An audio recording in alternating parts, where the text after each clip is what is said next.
So if I was starting today as a new solo, I would be entrepreneurial have aspect to change the way they're becoming practicing. a leader. You said they've done it earlier. To help young lawyers. Starting a small What it firm. means to be fulfilled. Make it easy to work with your clients. New approach, new tools, new mindset, new solo. And it's making that leap.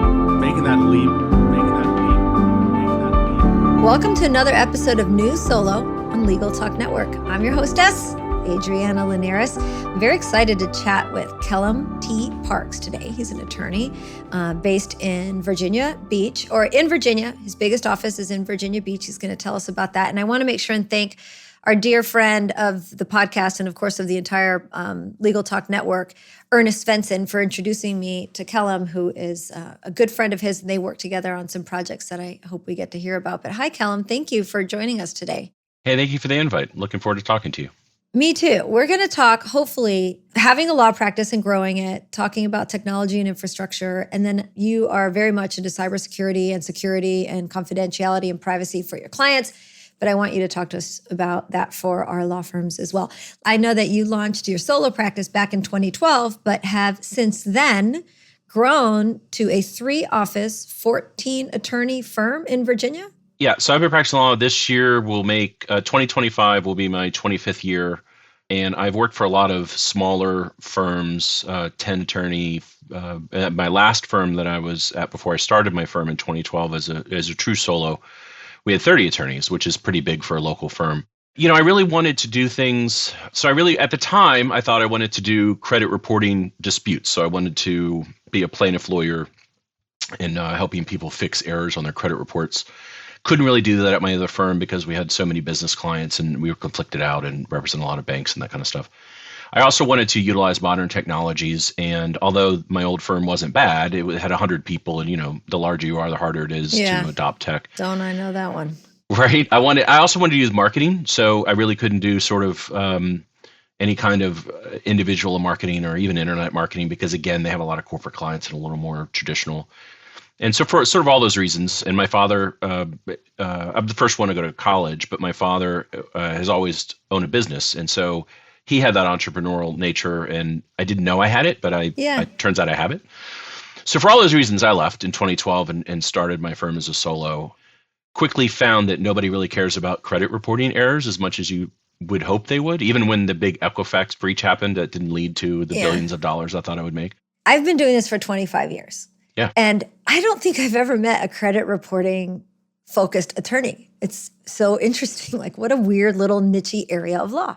Yeah, there's a handful. Usually they it. couple it with Fair Debt Collection Practices Act or consumer fraud, that kind of stuff. Okay, well maybe that's more. But it's definitely specialized, and you have to go to federal court, and you got to sue in federal court. You can't really settle first, so it's kind of a pain. But so I started my firm as a solo. I convinced my I have an older sister, and I convinced her to move down to be my right-hand person at the time. She wasn't really happy where she was living at the time, and my goal was to do that and build up a family law. I've been doing family law for a long time, and I was going to build that up, hire some lawyers, and go from there. And then and again, one of my big emphasis was to integrate technologies and software systems procedures, which is obviously what you do and why we could talk for hours because that's your jam. Totally. And back then I was paperless and cloud-based, which is pretty radical in 2012. And it really set a great foundation for the firm. I grew a little bit, hired an attorney, hired some staff, and then one of my former partners, Brandon Zeigler, who's a good friend of mine, he and I have practiced together at 2 other firms before this one. He came to me in 2015 and said, "Hey, look, I'm thinking about starting my own firm. You've been doing it." And at the end of that conversation was sort of talking about maybe him buying in, and now he and I are the 2 very cool owners. Yeah, and then it just sort of organically grew. We do a lot of different practice areas. We have a 3-legged stool approach of growth, which is we try to find good attorneys, lateral attorneys with a book of business. And if they're not happy wherever they are for whatever reason, then we look for the second sort of leg is to find a geographic area that we want to expand into. And we try to find an established attorney there and then build out around that.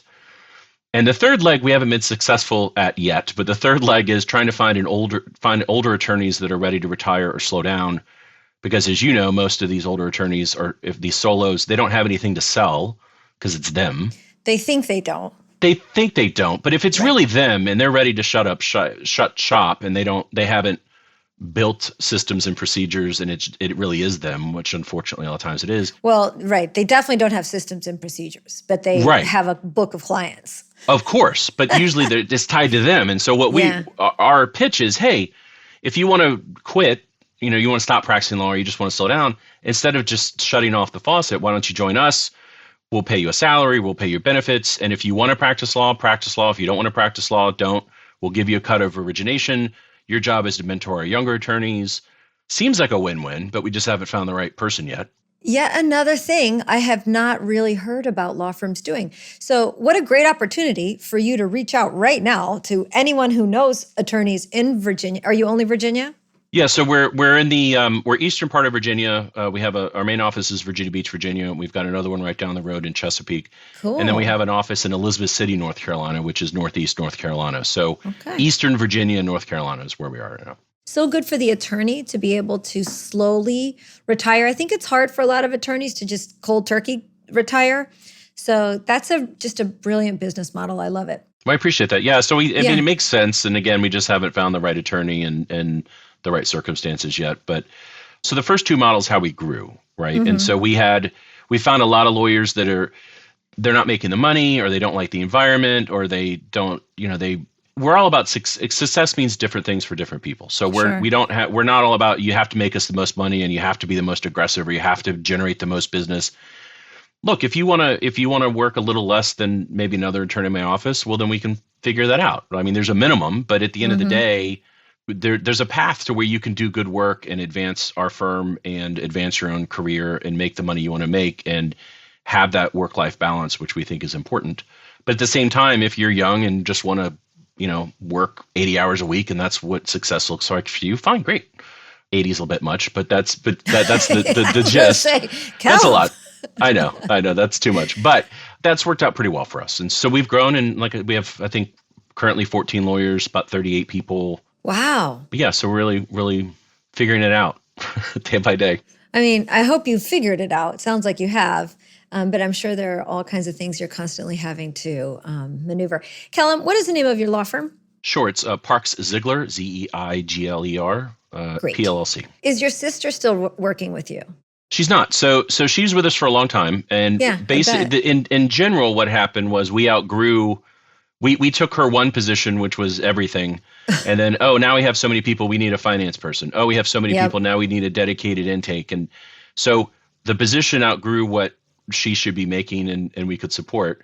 And so she's now an operations manager for a global rigging company that happens to have a U.S. presence. And so she transitioned to making more money, working less, and probably less stress because, law is stressful. Law is stressful, but also sounds like you recognized the need to find those specialized and hopefully well-trained experts in those small areas that make law firms tick.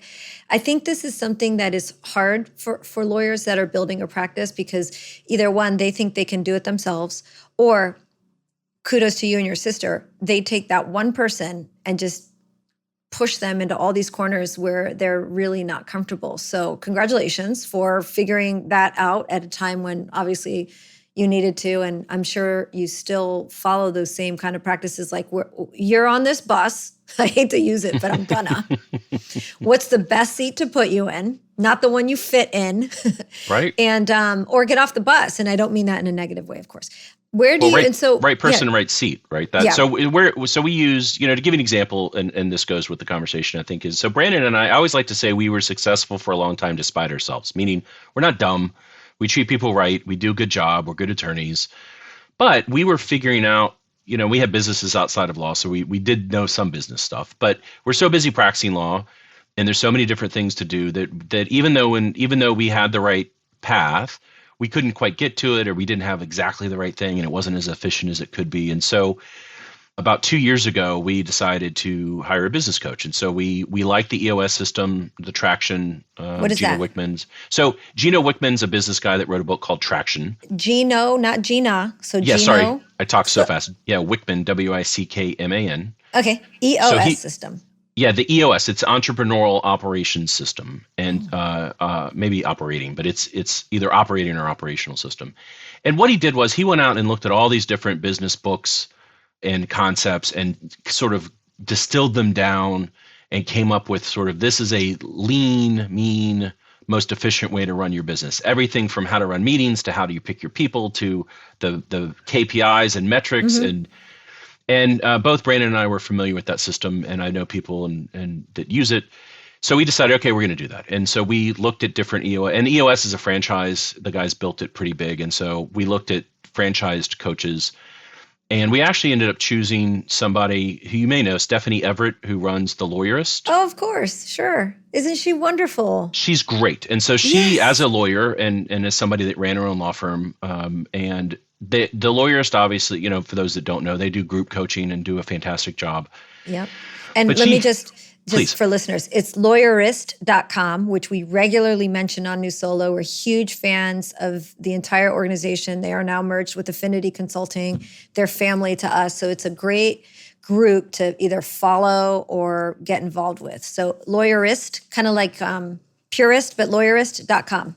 Yeah, they're great. And actually, Affinity Consulting is another group we've used. And so Sure. when Affinity bought Lawyerist and they merged, I said, oh, this is fantastic. Now I have, both two of my favorite vendors. So Stephanie actually does some one-on-one coaching for firms of a certain size or certain need. And she, although she's not EOS modeled, obviously it's just very similar concepts. And so she uses those and helps us. And it really helped us get more organized, better organized. We hired a chief operating officer the year before. So 3 years ago, we hired a COO, Excellent. which made a big difference. Yes. And we've gotten more organized, which has really helped. And so we have a marketing manager, we have an intake director. So we have these management positions because otherwise you can't scale and grow. You Right. just can't. And so you're not going to do that as a solo, obviously, which is why my sister was sort of everything. And eventually you grow and have a more specialized need or more and right person, right seat, right? So I agree. I really want to focus on this very important point, which whether you know you've made it or not needs to be super clear. And we need to encourage attorneys to do this. And that is pay for professional help when you need it. And coaching and consulting is something that I think we don't see enough of in legal, whether it's an attorney just thinks they can do it all, or they think they don't have the money to pay a professional, which in turn, if you find the money or make the money, which you do have it, attorneys, probably comes back to you tenfold. Or a lot of times they can't find the right professional to help them. It's amazing how many lawyers don't realize there are legal technology consultants out there. I mean, there's not 1,000 of us, there's like 100, but we're out there. And I guess the thought of either posting to a listserv or asking your peers or somehow doing some research just doesn't come as easy for some. So I want to thank you for sharing with us that you recognize that bringing someone in from the outside to help was going to be important no matter what it would have cost. And I am sure these people aren't, well, I know they're not cheap. They're cheaper than doing it wrong. I mean, the thing is that how much money you make, and I tell that all the time. I say, look, whether you're hourly, flat fee, or contingency, figure out what your average case value is and figure out, and this is, look, the bottom line issue is most lawyers are bad business people because they don't teach you the business of law That's in right. law school. They teach you law.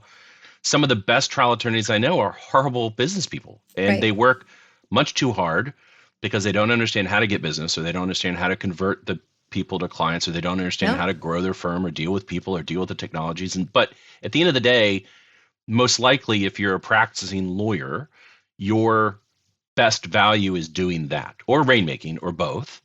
And so don't set it, like, I'm a tech guy. I love tech. I'm a tech geek. Me fixing our firm's printer, which I can do, is a very bad use of my time. I'm the most overpaid IT person in the world. So don't do that. Understanding that it's money out of your pocket, but your time is the most valuable thing you've got, and focus it on the highest value things you have. We should put a presentation together, you and I, Kellam, that's just titled, Don't Do That. I love it. Don't do that. Don't do that. I love it. I love it. All right, let's take a quick break. I'm going to come back, ask you some good best practices and suggestions and ideas about security and confidentiality and practicing in the most secure environment that we can, because that's part of our job as a collective. Because I'm not a lawyer, I need to remind people. So when I say we, I mean the royal we. We'll be right back. Okay, we're back with Kellam Parks. We've had a great conversation so far, but now I want to really dig into your specialty, or one of your specialties, Kellam, which is cybersecurity. Now, you're normally doing that for clients and practicing on as an attorney in cybersecurity, among other things. But can you just give us, in this modern world with so much going on and all these programs that we're subscribing to and integrating and using, and old servers being replaced by cloud-based servers, just some tips and suggestions and ideas about the things that you see where law firms could do a better job? Yeah, of course. It's funny is how I got into this practice area is that I've been involved in this for a long time. I chaired the Virginia State Bar's special committee on on legal technology and the future practice of law. And so as part of that, we got to talk about these issues, and I taught a lot of CLEs on it. And eventually I met a cybersecurity attorney who said, you should really be doing this. And Awesome. So I started doing it. So I I talk to a lot of lawyers about this stuff, but I also have a lot of law firm clients. And so, because I help businesses across all industries, especially in the medical world with HIPAA and that kind of stuff. So the gist is, the bottom line is, and what I'll say, and this goes back to one of the first things we talked about in section one, segment one, which is you need to hire a professional. So you don't have to be a tech geek like me. Most Don't do lawyers that. aren't. Don't do that. I'm telling you, that's the gold right there. So you want to hire. You don't want and I always like to say, you don't want your nephew Bob or your niece Jane being your Yes. IT person if that's not their profession. Seems good. You don't want to do it yourself. You don't want to play around with it, because lawyers are big targets Yes. with actual, a lot of stuff is automated, right? So you have just AI bots and stuff Bots looking and on bots. the internet. Bots and bots. But thieves will purposely target law firms because they know lawyers are generally not very technical savvy, especially small firms and solos. I say this all the time. We are known, and again, the collective we, as soft targets. Yes, we are. We are soft, easy to penetrate, squishy. And we have a lot of high value data, right? Yes, So you have, and that's just- the issue. Sure. That is the issue. And I will just say this. I'm just a small town attorney doing small town divorces. Nobody wants my data. Don't they? Of course they do, because it doesn't matter if the person's got a social and a pulse, identity theft, you can steal it, right? So it's not. Even if they don't have a pulse, you can steal it. Right. That's even better, because then they wouldn't notice. So the number one thing I tell people all the time is make sure you have good IT assistance. Excellent. And then just some things, you need to have a baseline education to know what to ask and know what's what, because unfortunately there's also a lot of small IT providers that aren't great, and a lot of even good MSPs, managed service providers. So they're the people that set up your computer, and then the people that maybe fix a problem, but maybe they don't have cybersecurity savvy, right? Mm-hmm. So the baseline stuff you need to know, because even if you say, I'll have my own server, everything's in-house, well, you have an internet connection, and odds are if you're using email, then you're using some cloud service somewhere. Odds are you're using Dropbox or SharePoint or Box or whatever. If you have a practice management solution, these are all in the cloud, and the cloud just means a server somewhere else. So you've got to be smart about it. And so base level is you should have a password manager. Thank you. That is non-negotiable in my world. I really think it's just a no-brainer. I like 1Password is the one I use. I used to use LastPass. They've had some security issues. They're still fine. And what I also say, by the way, is when you're looking for any kind of solutions, tech solutions, whatever, if you literally Google best blank 2024, you can easily find the top 3 or 4 providers, right, of anything. Yeah. So I use 1Password. Doesn't matter what you use. Doesn't matter. And Use so- something that's not your browser. Correct. And what a password manager will do is it allows you to have one very secure password to manage all your passwords. And your password should be a passphrase, because length beats complexity. And so you want something that's, I think the recommendation now is 14 to 16 characters long. And you're thinking, I'm never going to remember that. Sure you will. The one I use all the time in my example is I love horses the most. And if you put I_L0VE_, you're not going to forget I love horses the most. No one's Right. going to ever guess it. It won't be able to be hacked. And then when you access the password manager, every single password you need for every single site. And last time I checked, I think I had 112. But each one has its own unique password that's just randomly generated. You don't never need to remember it. And that way, if Citibank is hacked and you have a Citibank account, they can't get to your other stuff because they're not the same. I can't tell you how many businesses, including law firms, have had security instances where one of their attorneys got hacked on Citibank, for instance. This is an example that happened. And then they used that same password for their 365. The thieves were saying, oh, I see this person. Oh, I wonder if their email is this. I wonder if they use the same password. Oh, now I'm in their system. Super. And so password manager, strong password. Okay. Second is multi-factor authentication needs to be enabled everywhere at all times, no exceptions. And if you're going to do multi-factor, if you have the option, I strongly advise using an app. So I like having the actual the past apps. I use Google's, doesn't matter. I don't really like the ones that text you all the time because, again, you could have, I don't want to get too technical, but obviously if somebody SIM swaps you, then you have an issue that your cell phone could be compromised and therefore the texts go. So that happens a lot of times with crypto, that you take your phone to Verizon and then somebody at Verizon steals your SIM and clones your SIM, and next thing you know, you got problems. But the app really works well for that. So multi-factor is another big one.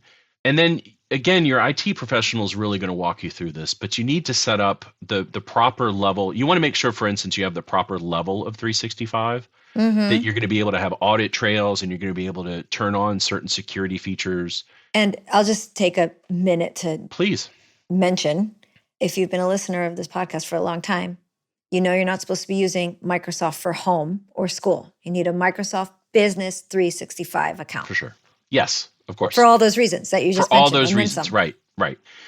You know, and I would say that if you're, and I say a firm of any size, I get if you're a small town lawyer doing just traffic tickets in a small town USA, that's one thing. But I think any law firm that's a law firm, you know, I think you really do need sort of the extra layer of protection, such as, so we have, for instance, it's called EDR, so Endpoint Detection Response. So we have SentinelOne set up, and we actually have a cybersecurity trained MSP doing our firm. But again, we're 40 people, 3 offices across 2 states. I get it. We're more complex or robust and larger. But what they've set up is, so SentinelOne is basically just a piece of software that sits up on your system that uses machine learning to look at trends. So if gigabytes of data is coming out of your law firm at 2 a.m, it's going to trigger an alert. If it's anything weird, it's got a million different points that looks at real time, you know, using all this non-human technology stuff. And then we pair that with a managed SOC, so a security operations center. And so what that means is we have a 24/7 manned operation. So there's humans that if at 2 a.m, EDR trips, they get alerted, they can then turn off our internet, or they can then do something to protect the system until the next morning when our managed service provider is in operations, and they can then get on the road and do whatever they need to do. And those aren't cheap, right? You got to pay per seat, per person, that kind of thing. But, and this is my biggest challenge as a cybersecurity attorney, is getting lawyers to understand that this is non-negotiable, that you wouldn't think about not having malpractice insurance or general liability insurance or auto insurance. You've got to have cybersecurity insurance, which is another piece. Excellent. And you have to have these tools, because the cost of having a data breach is not only crippling as a business, but you have certain legal obligations to notify people, and that's what I do, right? So that's my job. Can we also just mention, sorry, this is your job, so I just need you to say this. Just say, yes, that's correct. All 50 states have breach notification laws and triggers, and you are not exempt from them because you are a law firm. Oh, no, 100% correct. And the difficult part is, until we have a national law, which we don't unless you're a specialty, like medical, for instance, is HIPAA. Yeah. But each state has their own data breach law that has to do with where the consumer lives. So if you practice law in 2 states like we do, we have to comply with North Carolina, Virginia, no problem. But if we have a data breach and one of our clients moved to Colorado, I now have to comply with Colorado's law. And they're all different. Now, if you have cyber insurance, guess what? When you have an incident, you call them up, they're going to give you a lawyer, they're going to give you the tech people, they're going to handle it, and it's all covered. And the other thing I'll say about cybersecurity insurance is, unfortunately, it's not a standard policy yet. So the terms and conditions and exclusions are different policy to policy. And there's a handful of good providers that I recommend, and there's a whole lot I don't. And so sometimes you're paying a lot of money for a policy that turns out to be garbage because you don't know. Yeah, that's true. I always tell attorneys, make sure you understand what you're not going to get. Oh, yeah. Because what you are going to get makes sense. You're like, okay, that all sounds good. But then you have to really ask, what am I not getting? And really, it's research, and it's just important due diligence. Yeah, and so that's, when I say that I'm a cybersecurity attorney, people say, well, what does that mean? What it means, what I do is, so I actually work with businesses across, and if it's in Virginia and North Carolina, because I have a North Carolina attorneys, I'm providing legal advice. But I actually work with companies all over the United States, because then it's just consulting. Yeah. I just simply say, like you say, I'm not providing you legal advice. Right.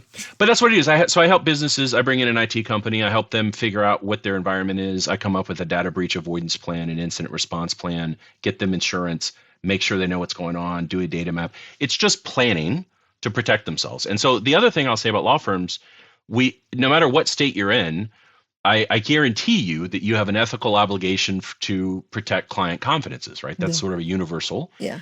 And so if you don't have, in most states, and I forgot the number, I haven't looked it up recently, but most states, their ethical rules say that you have a duty to take reasonable precautions to secure client data. So if you don't take a reasonable step, which unfortunately a fair number of small solo lawyers, these small town lawyers that we talk about, they haven't taken reasonable steps. They don't have a password on their firewall. They're squishy. They're squishy, soft, squishy targets. And the problem is, not only can it affect your business, but you potentially could lose your license. So it's your livelihood as well as business and your client data, and lose confidence of your clients. So at the end of the day, I go back to point number one, which is just hire somebody who knows what they're doing. And they will get you, I mean, between that and having good cybersecurity insurance, you should be okay. And then, if you want to take the extra step, hire somebody like me or any cybersecurity attorney that knows what they're doing and can come in and give you the lay of the land and help you plan. But just you have to take reasonable steps. And unfortunately, again, they don't teach this stuff in law school. Most lawyers are not particularly tech savvy. And it's interesting, because I always found maybe younger lawyers would be, but No, they're not.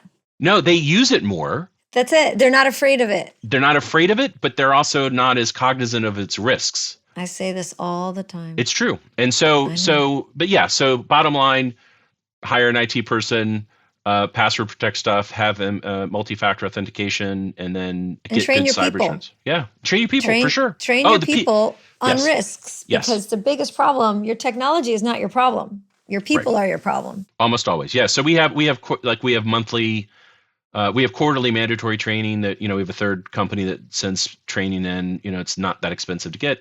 We have phishing tests that come in, to test our people. Oh, good. Penetration tests. Good. Yeah. And we have a, as you can imagine, ours is pretty in depth because it's what I do, but we have a technology bring your own device policy, and we have a technology use policy, and we just train it and train it and train it, because your people are your weakest link. And I don't mean that pejoratively.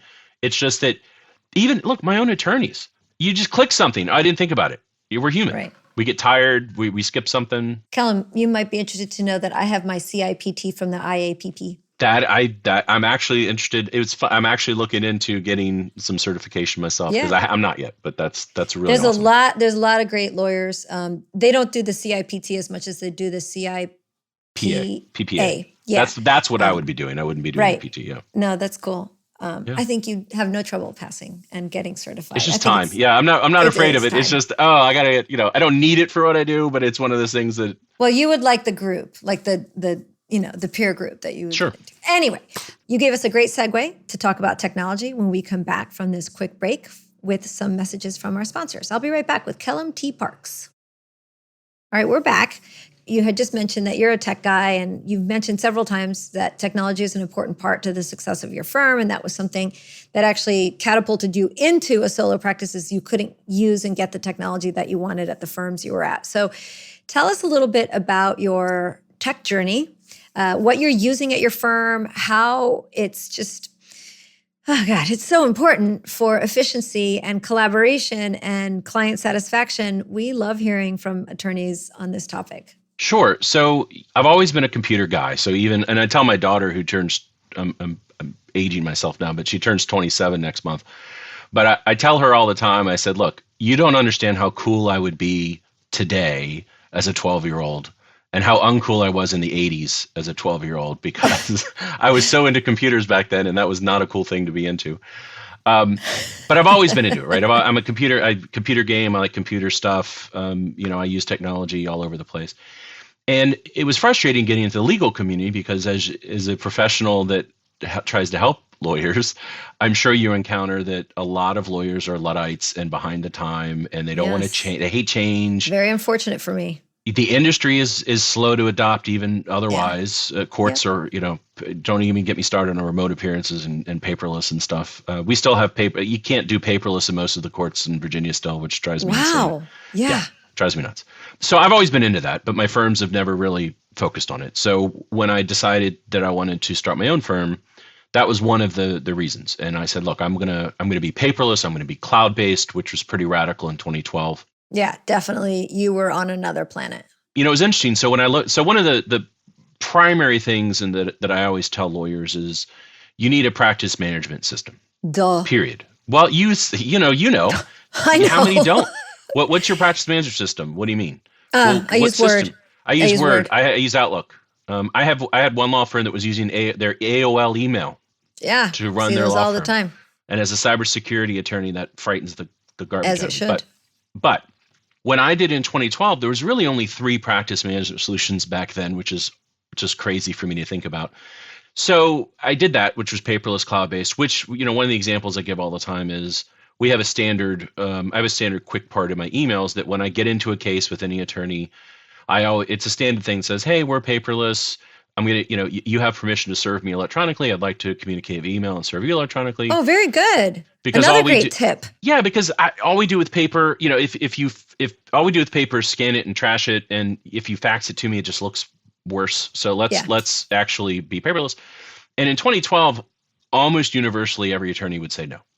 Right. And I'm happy to report that in coming up on 2025, most attorneys say yes. Not all of them. Strides. Small, strides, right? But here we go. Moving into modern times. Right. So I know today we're much better, and I'm very happy we're about so that. much better, right? Yeah. Which is nice. So we've been cloud-based practice for a while. Our first practice management solution was Clio.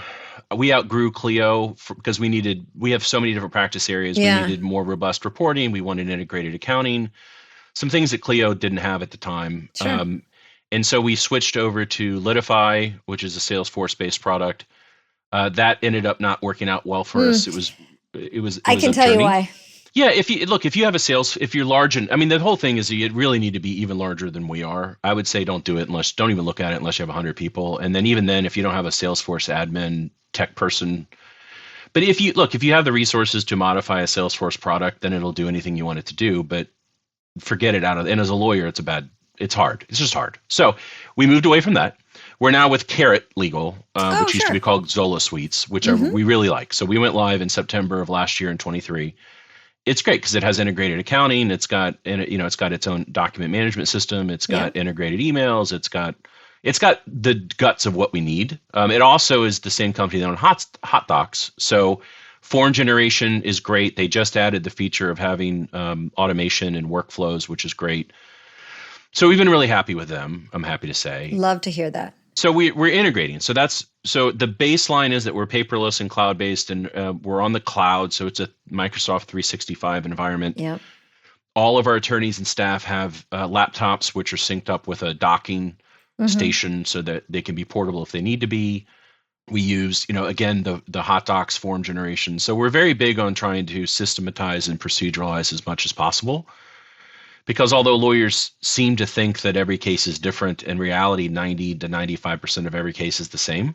Yeah. So, a divorce is a divorce is a divorce. You may have a million different issues in the divorce, but you can tweak still those. A divorce. It's still a divorce.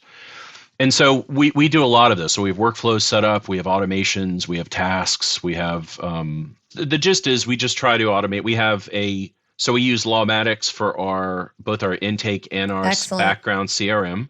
And we use Carrot for our practice management, and we use Outlook for our email. And those are really Office the 3 biggest tools. Yeah, 365 environment for all that Great. stuff. What do you use for PDF manipulation? Right now we're using Adobe. Okay. We were looking into some other options. I don't know if we're going to switch, but It's a Cadillac. I'd stay it there. is. It's an expensive Cadillac, but It that's is, where we are and for now. it's funny. I just did a new solo launch consult this morning, and I said, okay, here's what a domain name is going to cost you. Here's what Microsoft 365 is going to cost you. Here's what a case management program is going to cost you. And here's what Adobe Acrobat Pro is going to cost you. It seems like the most expensive, but if you really use it to the hilt, it's worth every penny. So yeah, Sure. it's lopsided, right? You pay $20 a month for that, and it does a certain set of useful things, and then you pay $13 to $25 a month for Microsoft 365, which does 1,000 things. Okay, could you explain to us the importance of, but begin with, what is a workflow, and especially when you're working with other people? Workflows and task lists have come up a lot over the past couple of years because today's modern practice management programs are really, pushing on them for very good reason. But I think a lot of attorneys still don't grasp what we mean by a workflow.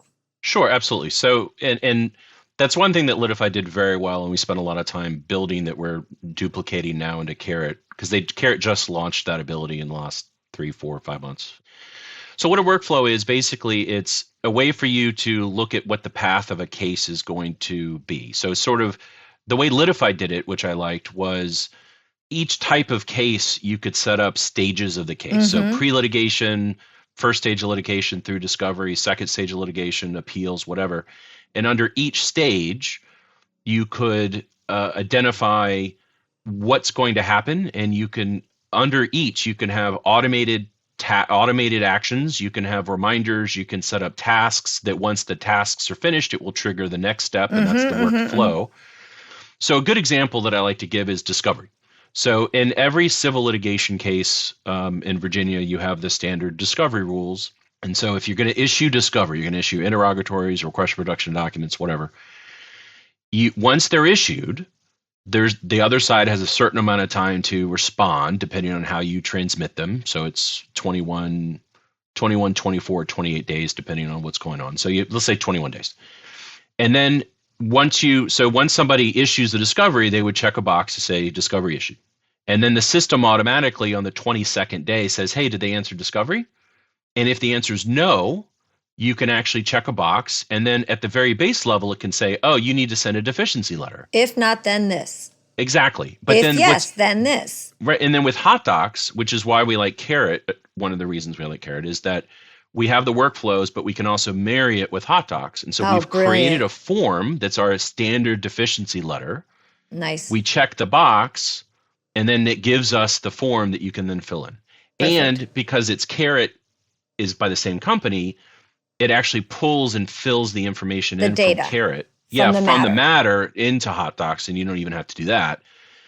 And then it can be, okay, and then you send the deficiency letter, and let's say that your standard practice is to give them 7 days. And then on the 8th day, it says, did they respond to the letter? And if the answer is no, it's like, oh, now I need to do a motion to compel. Well, those are standard. Yep. Fill in the blank for the form, but it's the same thing. And so you can do that. You can even do standard set of discovery. Hey, time to issue discovery.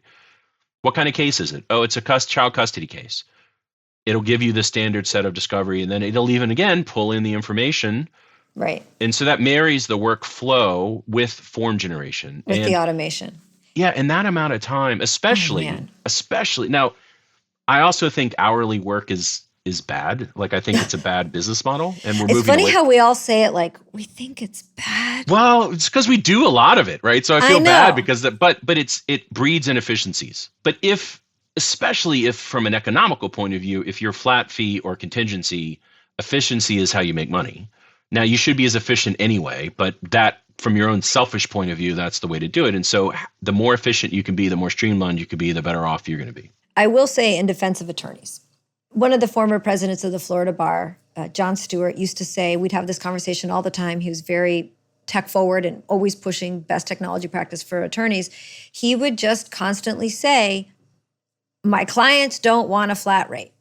They want billed by the hour so they can see what we're doing, and they can. So in defense of attorneys who have those clients, okay, we're going to give you a buy. But on the other side of the coin, really the amount of time, I mean, just hearing you walk through that process in an automated step-by-step way must be making attorneys go, oh yeah, that makes a ton of sense. Now, I guess what I really just want to push is these are dreams that attorneys have about how to run their practices. Oh, what if I could? And these technologies have been around for a really long time, but I think today more than ever, they are so well integrated into affordable, modern case management systems that if you have a modern case management system, it has these abilities in it and you need to make sure you're using it. That's kind of everything I wanted to say is here's an attorney who's done it. And it does take time to set that up. I think it's important that you just mention that for a second. You have 9 areas of practice, which means you had to, map out 9, if not more, when you get into the sub areas of practice, tasks and lists and workflows in order to put that in there. But look at how it's paid off in the end. Oh, and I'm sure sure you're constantly tweaking. Yeah, but you got to do the setup work. But once you do the setup work, it pays in spades, and so and it makes you a better lawyer because then you actually have documented, you have the procedures, and so your new lawyers then can go be. Yes. It makes it easier to train them. It makes it easier to train staff. There's a reason pilots have checklists, right? It's so that the plane doesn't crash, and people don't think of law firms like that a lot of times. But it's the same thing: is you don't want to miss a date, you don't want to miss a step, and we had that recently. We had an issue where we had an attorney who was out of pocket. She was on vacation and was somewhere where there wasn't cell service. And her paralegal who's handling everything got a sudden illness and was in the hospital. And we found out that certain things weren't being done a certain way and things weren't on the server, like the cloud, not server, but cloud, the practice management. So we had to go get that paralegal's laptop. And but goodness. It pointed out, if you don't follow our procedures, this is why we have them, which was good to find the hole, right? Nothing's perfect. The other thing you asked me about is our VoIP system. We used to have sort of a regional, but we recently switched to Dialpad. Oh, good. I hear a lot about Dialpad. And does it integrate with Carrot? Is that one of the reasons you picked it? It doesn't. The one thing that I would say, and that I learned the hard way, and as much of a tech geek as I am, there is no unicorn, right? So there's no perfect practice management system. Make this clear. That's clear, and Carrot's great for a lot of reasons. One of my wish lists of Carrot is they don't have an open API, so they don't play well with other systems yet. And so if they don't have it, it's not as easy. Like Clio is all open API. Yes. And one of the downsides of Clio is they have a lot of stuff they don't do. But by the way, you could buy something that does. This but then guy does it.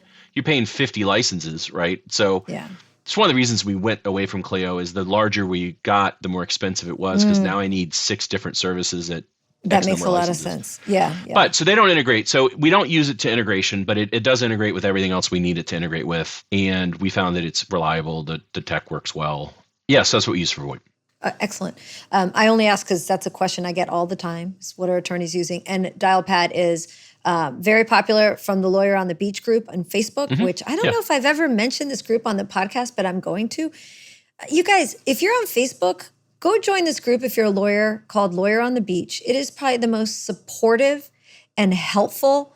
Also a place to rant if you need to and, get some support for attorneys. I am on there and I really just use it for informational purposes to talk about things like, well, I see that a lot of lawyers are using Dialpad.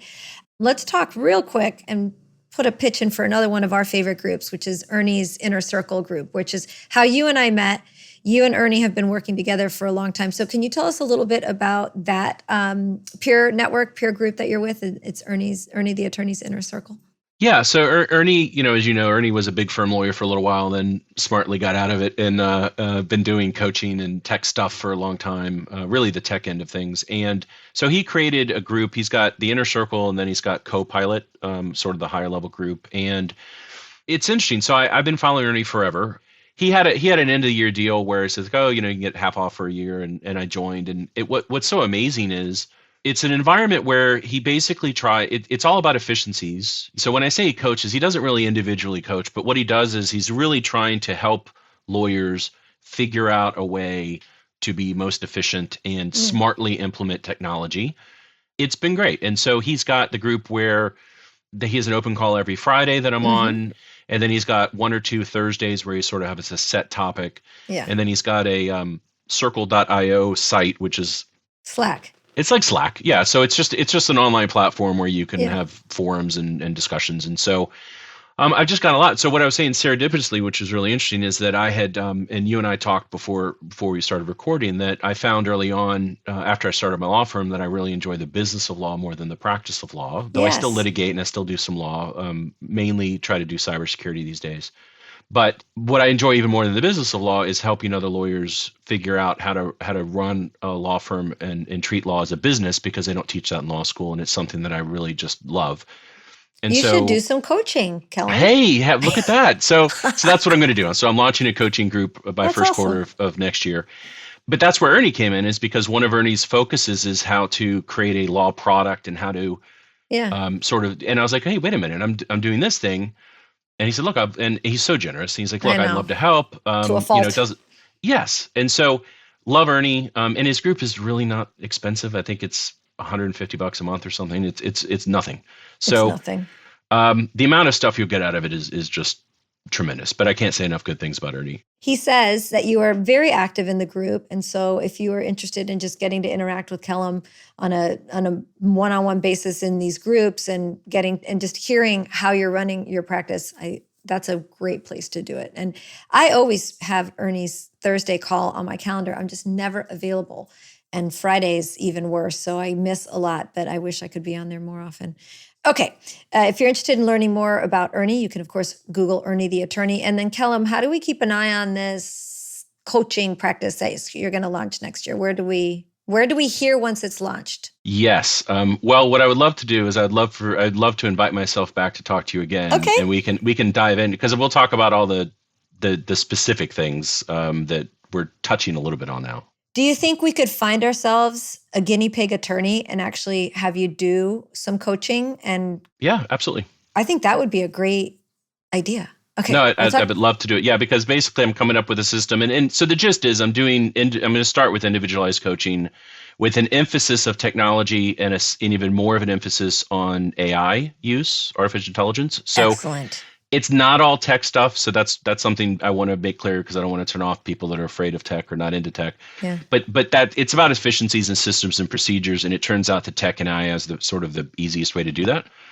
But at the core, it's all about figuring out mindset, figuring out what you want to do, how to set things up, and then all the different areas you need to do to run a business, which, again, lawyers are bad at. So aside from getting any new leads for you to grow your law practice with attorneys in the Virginia area that are looking to retire or pull back, we can also say out loud, if you're an attorney thinking about starting your practice, launching your practice, or figuring out how to better run your existing practice, contact Kellam, but then make sure you say, and I want to be the subject of your podcasts in 2025 with Adriana about how this is all work. I want to play it out live. So if you're an attorney, wouldn't that be fun? So if you're an attorney who isn't afraid to put yourself out there and help each other, let us know. Kellam, I have taken up so much of your morning, and you have given us so much information. You've been very generous with your time, and I can't thank you enough. Before I let you go, just remind everyone where they can find, friend, follow you, and we will for sure see you on New Solo next year. Yeah, absolutely. Look, if you have any questions about anything that I talked about, whether it's my potential coaching in the future, technology, cybersecurity, how to run a law firm, whatever, you can just email me at kparks@pzlaw.com. You can find me at pzlaw.com, my law firm. I'm on LinkedIn. I'm on Facebook. You guys can find me. And thank you for having an easy to remember domain name. That was a conscious choice. We thought about that. I was like, all right, PZ I Law. just did a consult this morning with, again, a new attorney. And I said, first thing you're going to do is pick your domain name. Please make it easy to spell and easy to remember. It doesn't have to be the name of your law firm, but your domain name, easy to remember, easy to spell. Right. So thank you. Sure. Love that. Thanks, everyone, for joining us for another episode of New Solo. This was really great, a wonderful conversation. This is the second to last episode of 2024, so we'll see you one more time before the end of the year. Thanks again, Kellam, and of course, another special thanks to Ernie for introducing us. And for everyone else, thanks for listening to another episode of New Solo, and we'll see you next time.